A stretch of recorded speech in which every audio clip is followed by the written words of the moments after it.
palabras que son para vivirlas.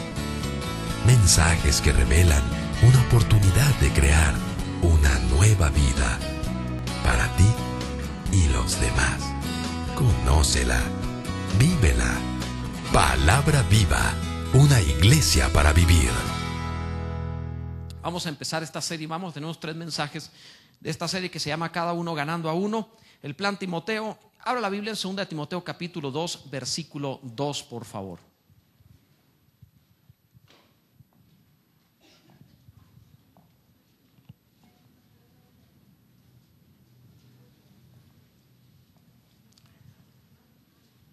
Dice la palabra del Señor: lo que has oído de mí ante muchos testigos, esto encarga a hombres fieles que sean idóneos para enseñar también a otros. Veo muchos buscando otra vez. Es 2 de Corintios, Algunos se quedaron en primera.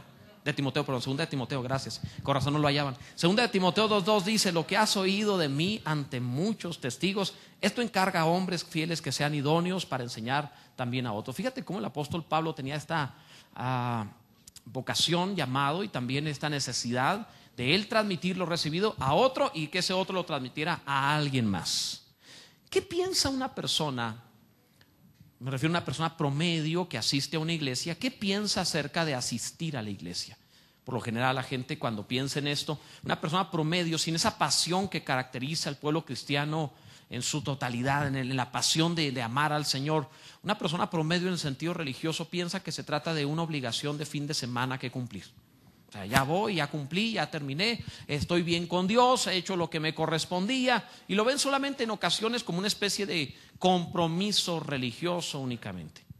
Pero ¿cómo se ve en la perspectiva del cielo, en la perspectiva de Dios?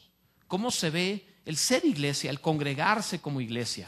¿Realmente se trata de una actividad cuando tenga problemas? ¿Realmente se trata de una actividad cuando me sienta necesitado solamente? ¿Realmente se trata de una actividad así como un rompas en caso de incendio, cuando la situación es difícil? O también otros asisten a la iglesia usando esa frase clásica, aunque está mal dicho de esa forma, pero usando esa frase clásica para algunos es cuando hay algún 15 años, una boda o un funeral, ¿verdad? Algunos van en esos momentos a la iglesia porque hay el compromiso de ir. Se nota en las bodas, por ejemplo, en una boda, en el servicio religioso, los hermanitos que se van a casar conocen a media iglesia y le llegan 20 a la boda religiosa.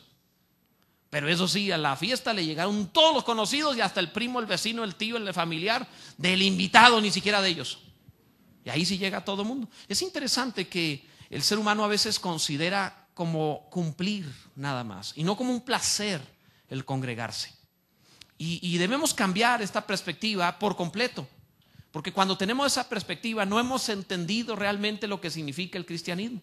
Cuando el apóstol Pablo habla acerca de estas cosas es porque él está presentándonos no solamente que se trata de una responsabilidad, sino de un placer y un privilegio cristiano, el asistir y el hacer que alguien más conozca a Jesucristo. El ser parte de la iglesia y el ser parte también de un estilo de vida discipulando a otros, siendo discipulado y discipular a alguien más para que otro también conozca a Jesucristo. Hasta hoy nos ha llegado el evangelio y nos llegó el cristianismo a partir de alguien que predicó antes que nosotros y nos llegó. Ahora nosotros tenemos una deuda para pasarlo a la siguiente generación. No podemos quedarnos en el papel donde llegamos solamente. Si alguien en algún momento de la historia, si una generación de la iglesia se hubiera quedado con la idea de solamente es algo por cumplir y no lo hubiera pasado más allá, el cristianismo no nos habría llegado. Pero bendito sea Dios, que en todas las épocas ha habido pueblo cristiano que ama a Dios, que está apasionado, que ama lo que Dios ama y que ha compartido el evangelio a otros y que ha discipulado a otros. Por eso hoy estamos tú y yo aquí también, porque alguien tuvo el cuidado de presentarnos a Jesucristo como el Señor y Salvador de nuestras vidas. Gracias a Dios por ello y gracias también a los que nos antecedieron por haber cumplido su parte en la historia cristiana. De igual manera nosotros. Pablo ahora le está encargando a Timoteo, le dice: lo que has oído de mí, o sea, lo que yo te enseñé ante mucha gente, lo que me has oído, lo que yo enseño, lo que yo soy, lo que yo practico, lo que yo creo, la doctrina que te he enseñado, lo que has oído de mí ante muchos testigos, esto encarga a hombres fieles que sean idóneos para enseñar también a otros. Ve la palabra, lo que te está diciendo, encárgaselo, le está diciendo, tú tienes que tomar el tiempo de tomar a otras personas para enseñarles lo que oíste, lo que yo te di. Se lo tienes que pasar a alguien. Tienes una deuda en este instante para pasárselo a alguien más. Y esto es lo que quisiera mencionarte, lo que quiero hablarte. Le hemos llamado Plan Timoteo con el propósito de decirte o tomar estas palabras de cómo el discipulado va pasando de generación a generación hasta que el Señor venga, y cómo no puede frenarse, no puede detenerse, y no es exclusivo de algunos, sino de todo aquel que crea en nuestro Señor Jesucristo. Aquel que se le ha predicado el Evangelio lo debe pasar. 3 cosas quiero decirte. La primera de ellas, quiero hablarte un poco sobre la iglesia en casa. ¿Cómo funciona esto? Abre la Biblia, por favor, en el libro de los Hechos, en el capítulo 2, versos 46 y 47, por favor. Libro de los Hechos, capítulo 2, verso 46. Hechos 2, 46. Dice la Biblia: y perseverando unánimes cada día en el templo y partiendo el pan en las casas. De plano que fanático, o sea, todos los días, o sea, no era para tanto. No, sí es para tanto. Ve cómo lo entendía la iglesia. El estilo de la vida de la iglesia era estarse reuniendo constantemente, o en el templo o por las casas, pero se mantenían entre ellos. Dice: comían juntos con alegría y sencillez de corazón, alabando a Dios. Bueno, antes de pasar a otro punto, cada vez que se reúne el pueblo cristiano comen, ¿verdad? Eso es algo que siempre va a estar ahí.